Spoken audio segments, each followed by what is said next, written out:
ಯೋಗೀಶ್ ಗೌಡ ಕೊಲೆ ಕೇಸ್ ಒಂದು ಕಡೆ ಅಪರಾಧಿಗಳಿಗೆ ಡವಡವ ಶುರುವಾಗ್ಬಿಟ್ಟಿದೆ.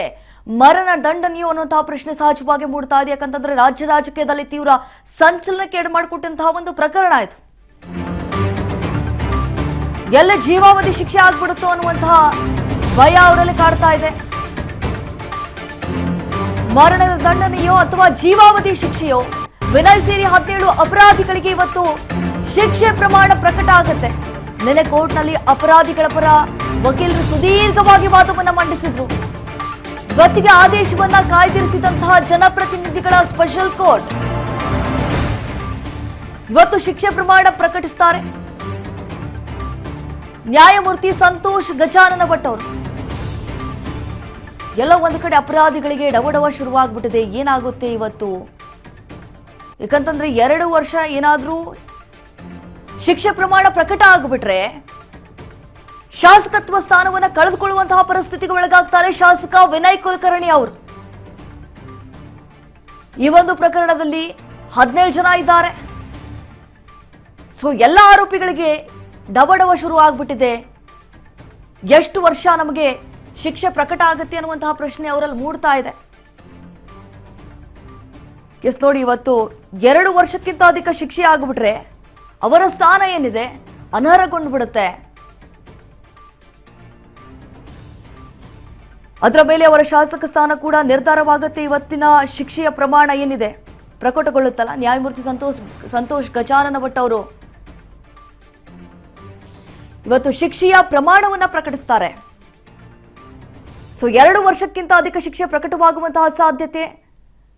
ಈ ಕೇಸ್ನಲ್ಲಿ ಅಂತಿಮ ತೀರ್ಪನ್ನ ಕೊಟ್ಟಿದ್ದಾರೆ ವಿನಯ್ ಕುಲಕರ್ಣಿ ಅವರು ದೋಷಿ ಅಂತ ಹೇಳಿ.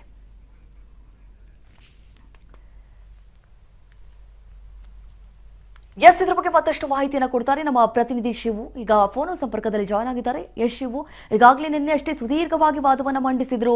ಏನೆಲ್ಲ ಪ್ರಸ್ತಾಪ ಮಾಡಿದ್ದಾರೆ, ಏನೆಲ್ಲ ಗಮನಕ್ಕೆ ತಂದ್ರು ಜಡ್ಜ್ ಗಮನಕ್ಕೆ? ಇವತ್ತು ಎಷ್ಟು ವರ್ಷ ಶಿಕ್ಷೆ ಪ್ರಕಟವಾಗಬಹುದು? ಎಷ್ಟು ಗಂಟೆಗೆ ಆದೇಶವನ್ನ ಹೊರಡಿಸ್ತಾರೆ ಶಿವು?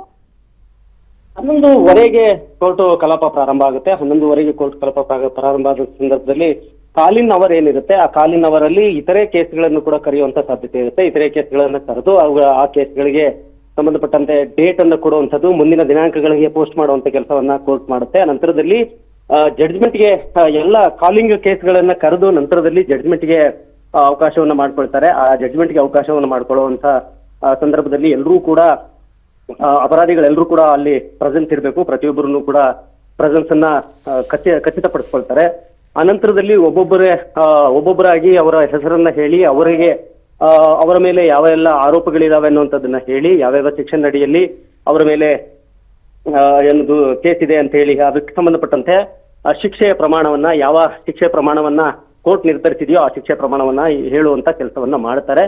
ಅದು 17 ಜನ ಏನಿದ್ದಾರೆ ಅಪರಾಧಿಗಳು, 17 ಜನರಿಗೂ ಕೂಡ ಪ್ರತ್ಯೇಕವಾಗಿ ಹೇಳುವಂತ ಕೆಲಸವನ್ನು ಮಾಡುವಂಥದ್ದು.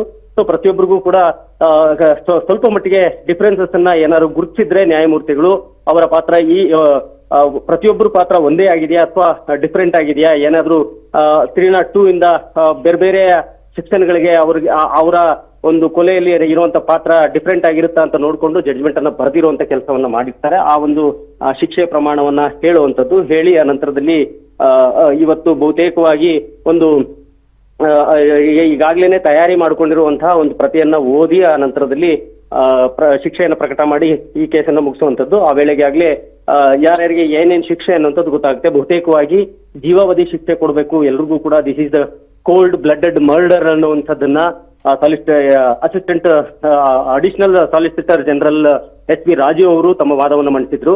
ಅದಕ್ಕೆ ಪ್ರತಿಯಾಗಿ ಆರೋಪಿಗಳ ಪರವಾಗಿರ್ತಕ್ಕಂಥ ವಕೀಲರುಗಳು ಕನಿಷ್ಠ ಪ್ರಮಾಣದ ಒಂದು ಶಿಕ್ಷೆಯನ್ನು ಕೊಡಬೇಕು ಅಂತ ಹೇಳಿದ್ರೆ ಎಲ್ರಿಗೂ ಕೂಡ ಮಕ್ಕಳಿದಾವೆ, ವಯಸ್ಸಾದವರಿದ್ದಾರೆ, ಏನು ಹಾರ್ಟ್ ಪೇಷಂಟ್ಸ್ ಇದ್ದಾರೆ. ಸೊ ಹೀಗಾಗಿ ಇದನ್ನೆಲ್ಲ ಕನ್ಸಿಡರ್ ಮಾಡಿ ಅವ್ರಿಗೆ ಅತ್ಯಂತ ಸಾಧ್ಯ ಆದಷ್ಟು ಕಡಿಮೆ ಪ್ರಮಾಣದ ಶಿಕ್ಷೆಯನ್ನು ಕೊಡಬೇಕು ಅಂತ ಹೇಳಿದ್ರು. ಅದನ್ನ ನೋಡ್ಬೇಕಾಗುತ್ತೆ ನ್ಯಾಯಮೂರ್ತಿಗಳು ಯಾವ ಒಂದು ನಿರ್ಧಾರಕ್ಕೆ ಬಂದಿರ್ತಾರೆ ಅಂತ ಹೇಳಿ. ಬಹುತೇಕವಾಗಿ ಜೀವಾವಧಿ ಶಿಕ್ಷೆ ಅಥವಾ 10 ವರ್ಷಕ್ಕೆ ಮೇಲ್ಪಟ್ಟಂತ ಶಿಕ್ಷೆ ಅಂತ ಕೊಡುವಂತ ಸಾಧ್ಯತೆ ಇದೆ.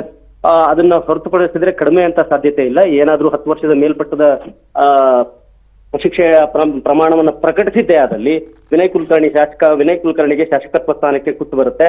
ಸೊ ಶಾಸಕತ್ವ ಸ್ಥಾನ ಕಳ್ಕೊಳ್ತಾರೆ. ಆಗಂದ್ ವೇಳೆ ಏನಾದ್ರೂ ಹೈಕೋರ್ಟ್ಗೆ ಹೋಗಿ ಸತ್ತೇನಾದ್ರೂ ಸಿಗ್ಲಿಲ್ಲ ಅಂತ ಹೇಳಿದ್ರೆ ಶಾಸಕತ್ವ ಸ್ಥಾನ ಅವರಿಗೆ ಕಳ್ಕೊಳ್ಳುವಂತ ಸಾಧ್ಯತೆ ಇದೆ. ಬಹುತೇಕವಾಗಿ 10 ವರ್ಷದ ಮೇಲೆ ಶಿಕ್ಷೆ ಪ್ರಮಾಣವನ್ನ ನೀಡುವಂತ ಸಾಧ್ಯತೆ ಇದೆ ಅಂತ ಗೊತ್ತಾಗ್ತಾ ಇದೆ.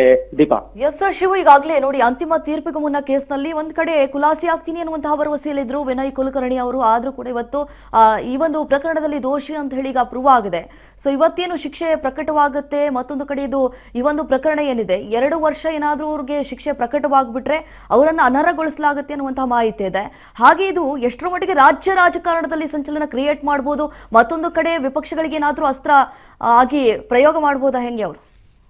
ಖಂಡಿತವಾಗ್ಲೂ ಈ ಹಂತದಲ್ಲಿ ವಿನಯ್ ಕುಲಕರ್ಣಿ ಅವರ ಒಂದು ಪ್ರಕರಣ ಏನಿದೆ ಅದು ರಾಜಕಾರಣದಲ್ಲಿ ದೊಡ್ಡ ಮಟ್ಟದ ಪ್ರಭಾವ ಬೀರುವಂತ ಸಾಧ್ಯತೆಗಳು ಕಡಿಮೆ ಇದೆ ಅಂತ ಹೇಳಲಾಗ್ತದೆ. ಯಾಕೆಂತ ಹೇಳಿದ್ರೆ ಇಲ್ಲಿ ಶಿಕ್ಷೆ ಪ್ರಮಾಣ ಪ್ರಕಟ ದೋಷಿ ಅಂತ ಹೇಳಿದ ಕೂಡ್ಲೇನೆ ಯಾವುದೇ ವಿರೋಧ ಪಕ್ಷ ನಾಯಕರುಗಳು ಈ ವಿಚಾರವಾಗಿ ಎಲ್ಲೂ ಕೂಡ ಮಾತನಾಡ್ಲಿಲ್ಲ.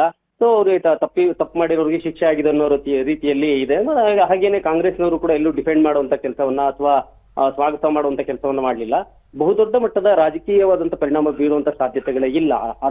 ಆಗೊಂದು ವೇಳೆ ಏನಾದ್ರೂ ಶಾಸಕತ್ವ ಸ್ಥಾನ ಅಂದ್ರೆ ಇಲ್ಲಿಂದ ಏನು 30 ದಿನಗಳ ಕಾಲ ಒಳಗಡೆ ಅಪೀಲ್ ಹೋಗ್ಬೇಕಾಗತ್ತೆ. ಅಪೀಲ್ ಹೋದ್ಮೇಲೆ ಅಲ್ಲಿ ಏನಾದ್ರೂ ಸ್ಟೇ ಸಿಗ್ಲಿಲ್ಲ ಅಂತ ಹೇಳಿದ್ರೆ ಈ ಆದೇಶಕ್ಕೆ ಹಾಗೆ ಕಂಟಿನ್ಯೂ ಮಾಡಿದ್ರೆ, ಸ್ಟೇ ಸಿಗದೆ ಹಾಗೆ ಕಂಟಿನ್ಯೂ ಮಾಡ್ತಾ ಇದ್ದಾರೆ ಅಂತ ಹೇಳಿದ್ರೆ ಅದು ಅನರ್ಹ ಆಗುತ್ತೆ. ಅನರ್ಹ ಆದ್ಮೇಲೆ ಮತ್ತೆ ಚುನಾವಣೆ ನಡೆಯುವಂತ ಸಾಧ್ಯತೆಗಳು ಕೂಡ ಇದೆ ಧಾರವಾಡ ಕ್ಷೇತ್ರಕ್ಕೆ.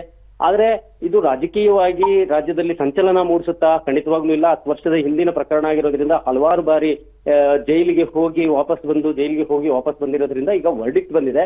ಆ ವರ್ಡಿಕ್ಟ್ ಅಲ್ಲಿ ಅವರು ತಪ್ಪು ಮಾಡಿರುವಂತದ್ದು ಸಾಬೀತಾಗಿದೆ.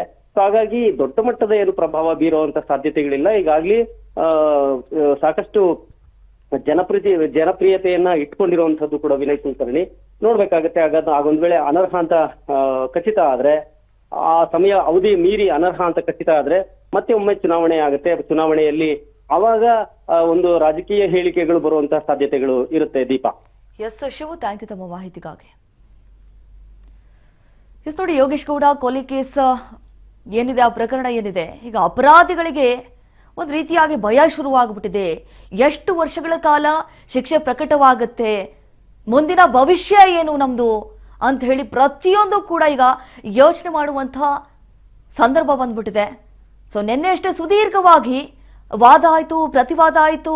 ಇದನ್ನ ಆಲಿಸಿದಂತಹ ಜಡ್ಜ್ ಇವತ್ತು ಶಿಕ್ಷೆ ಪ್ರಮಾಣವನ್ನು ಪ್ರಕಟ ಮಾಡೋದಕ್ಕೆ 11 ಗಂಟೆ ಸುಮಾರಿಗೆ ಶಿಕ್ಷೆ ಪ್ರಮಾಣ ಪ್ರಕಟವಾಗುತ್ತೆ ಅನ್ನುವಂತಹ ಮಾಹಿತಿ ಇದೆ. ಸೊ ಏನಾಗುತ್ತೆ ಮುಂದಿನ ಭವಿಷ್ಯ, ನಿಜಕ್ಕೂ ಸಾಕಷ್ಟು ಕುತೂಹಲಕ್ಕೆ ಮಾಡಿಕೊಡ್ತಾ ಇದೆ ಈ ಒಂದು ಪ್ರಕರಣ. ಮುಂದೆ ಯಾವ ರೀತಿ ತಿರುವನ್ನು ಪಡೆದುಕೊಳ್ಬಹುದು ಅನ್ನೋದಷ್ಟೇ ಕಾದು ನೋಡಬೇಕಾಗಿದೆ.